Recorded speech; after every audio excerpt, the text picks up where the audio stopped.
Hey, Jeff here.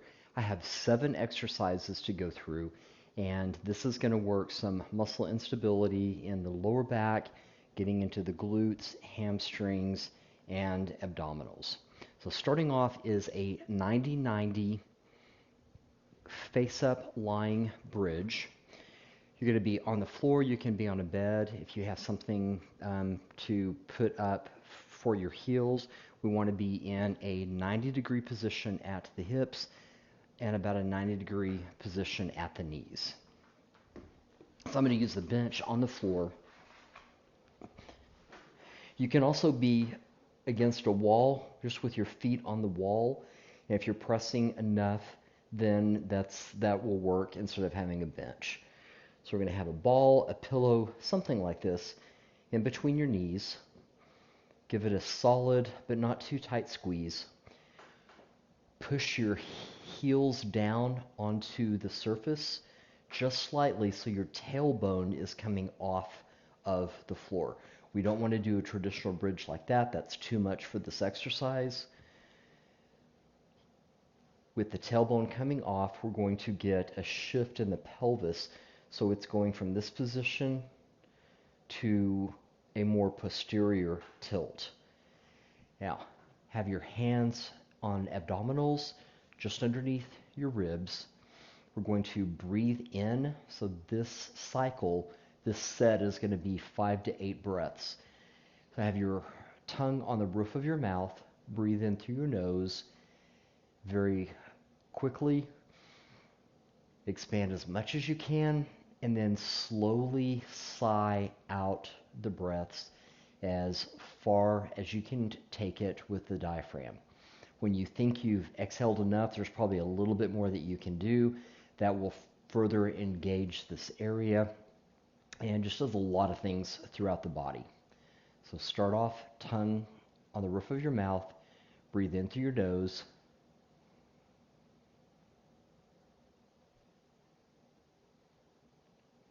Then do a sigh exhale.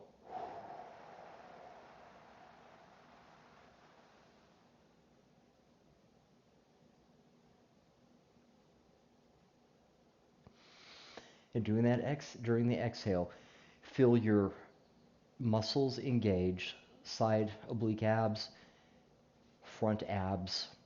Keep the tailbone off the ground.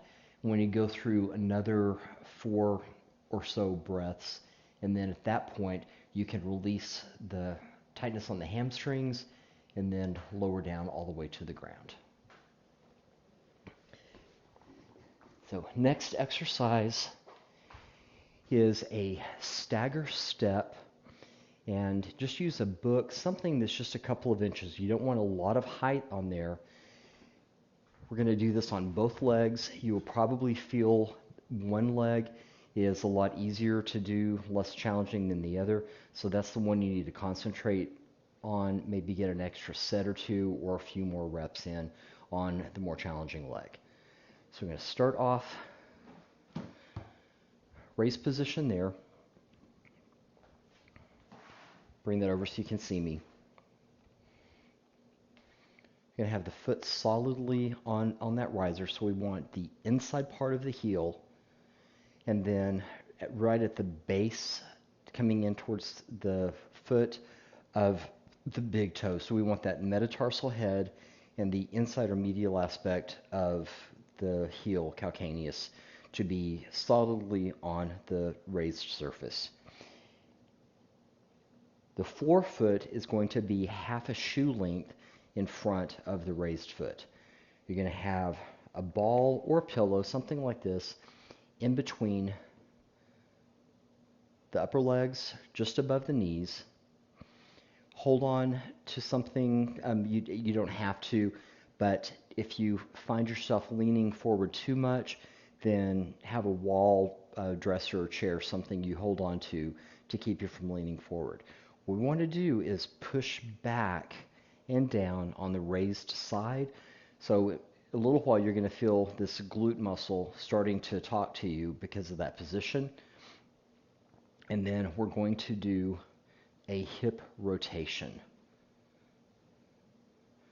So all we're doing with the hips is what I'm doing right now with my torso, which is not part of the exercise, just a demo. So back down in this position,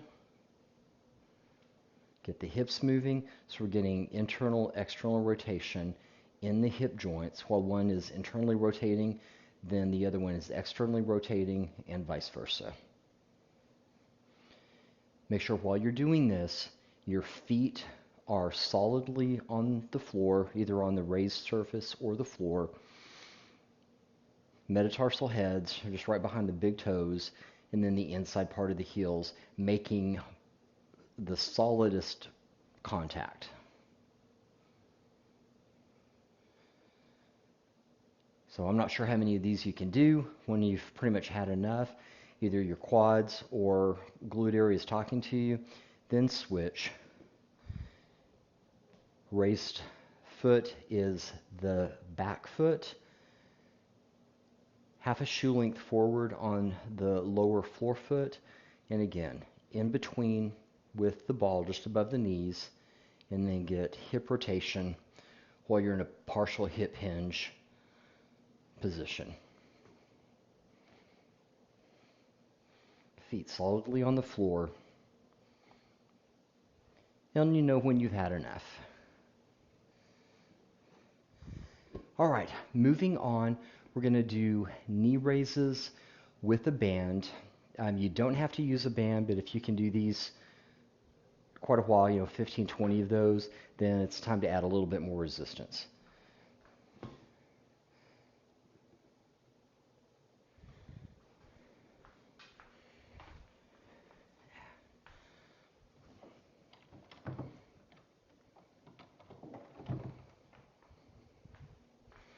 All right, so you have your band. Stirrup one foot. And you can do this leaning against a wall. So if you feel like you need more stability, or you feel that your hips are starting to move while you're doing this, then just lean against a wall. Have your feet and heels a few inches forward from the wall. Have your pelvis, especially the top part right here, pushed up against the wall. You can have your hands out to the side, or you can hold on to something else for stability to keep you from moving. And if you don't need that, then do it this way. So have 1 foot stirruped, drop the band down. Feet farther apart is going to give you less resistance. Closer together is going to give you more resistance when you do that lift. Bring up and down. And as you're doing as much as possible from the knee down to your toes and your heel, keep that pretty much straight up and down. So if you find that you're doing something like that, then really try to watch yourself either looking down, not the best way to do it, but some sort of mirror video screen, something that shows you your image so you can keep that tibia in vertical alignment. You want to stay up pretty high on that. If you can do more than 20 of those, then it's time to either get a little bit thicker band or have less distance between your feet when you start off. So finish that one, loop the other side, drop down,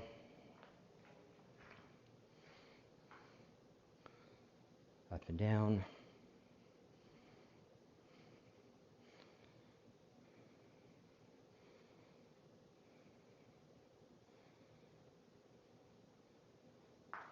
all right, good. Next are internal rotations with the band. So internal rotation is coming in this way. So with the leg, it's going from either outer position or neutral position, where you're rotating here in the hip in towards the central line of the body. So with the internal rotation, we need to have an external anchor for the band. So you can have that under a door with a weight or a ball or stick or something on the underside of the door to hold that. If you have something low like this, you can wrap it around, loop it through. You can do it around the leg of a couch, bedpost down low, just anything like that that's going to be solid enough that'll withstand a few pounds of resistance without moving. So on this one, I have it on the arm on my cable cross guy. So I'm going to stirrup in, have the band a little bit closer to the toes than to the heels. You're going to walk out so you have some resistance starting off. You have the standing leg, the banded leg is going to be the rotational leg, obviously. Toes up on this side, you're going to pivot on your heel. So you're going to go into external rotation to start off, and then the work part is on the internal rotation. So rotate in, slowly release, rotate in, slowly release. And you want to do that as much as you can with the muscles here. So what we want to avoid is doing something where we're getting a whole orientation with our body or an orientation with our hips. We want to keep it all with these muscles. So rotate in and out, in and out. When you finish with those, you'll know when you've had enough on those. Then switch to the other side, do the internal rotation. If you find one side that is markedly weaker than the other, maybe give one an extra set or so to get that caught up with the stronger side. Now we're going to move to leg external rotation, which is going outward. So coming out like this. So you can do it with an anchor point again, or you can loop around one foot and step down and have your anchor point right there. So either way, I'm going to do it this way since it's already set up.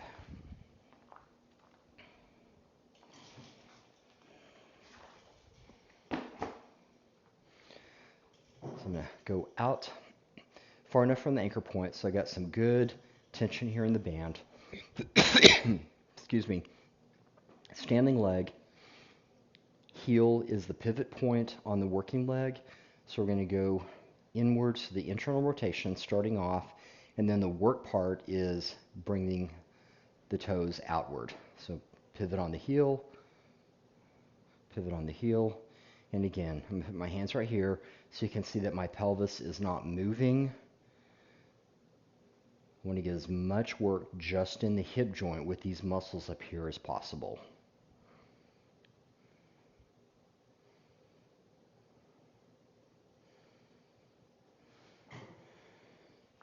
All right, that's all 7 of these exercises. If you have any questions, get a hold of me, and I can go through a little bit more description for you on that. So thanks, have fun. Hey, I forgot the last 2 exercises. So number 6 is an abduction, and that is bringing a body part away from center line of the body. So we're going to do leg abductions. Anchor point, band, stir up your foot, hold on to something, chair, anything that you need to for stability. You're going to face more towards the anchor point, still at a little bit of an angle away, and this is straight out from the body, this is straight back. We're going to cut that right down pretty much to center, so about a 45-degree angle from these two. Standing leg, banded leg, you're going to come out at about a 45-degree angle, and you may feel this more on the standing leg. That's pretty normal. Get as many reps as you can before the muscles start to fatigue, like a full fatigue, and then switch legs. If you find one leg is easier than the other, then maybe get an extra set on the leg that's a little bit more difficult. Now we're going to do adduction, adduction, which is bringing in towards the center line of the body. So we're going to use that same anchor point. You may or may not need the same resistance of bands. You may have more strength or less strength in that, so adjust accordingly. Hold on to something for stability. You're going to walk out so you have some tension on the band.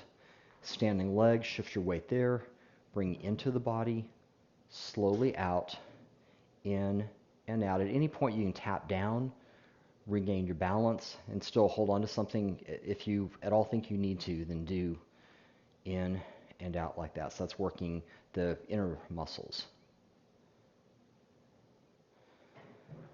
All right. Well, again, have fun with those. Those are your 7. Any questions, get a hold of me.